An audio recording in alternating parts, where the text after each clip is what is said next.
Hello friends, আজকে আমি ইলিশ মাছ দিয়ে আলু বেগুন দিয়ে পাতলা ঝোল বানাচ্ছি। এখানে আমি ইলিশ মাছগুলোর মধ্যে গুঁড়ো লঙ্কা, হলদি, লবণ মেখে নিয়েছি। তার সাথে আমি কেটে নিয়েছি আলু আর বেগুন কেটে নিয়েছি। আর এখানে আমি মশলাটাও রেডি করে নিয়েছি।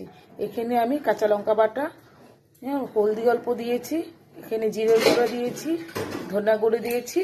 তার সাথে আমি এখানে নিয়েছি লবণ নিয়েছি, কাঁচা লঙ্কা নিয়েছি, আর এখানে হলদি নিয়েছি, আর আমি অল্প করে এখানে মেথি নিয়ে নিয়েছি। এখানে আমি কিছু মেথি সম্বা দিয়ে দিয়েছি। তার সাথে আমি এখন বেগুনগুলি ভেজে নেব। সাথে আমি আলুগুলো দিয়ে দিয়েছি, এগুলি আমি লাল লাল করে ভেজে নিচ্ছি।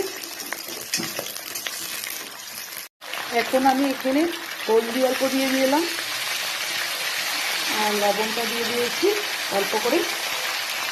তারপর আমি এটাকে ভালো করে লাল করে ভেজে নিচ্ছি। এখন মশলাটার থেকে তেলটা ছেড়ে দিয়েছে।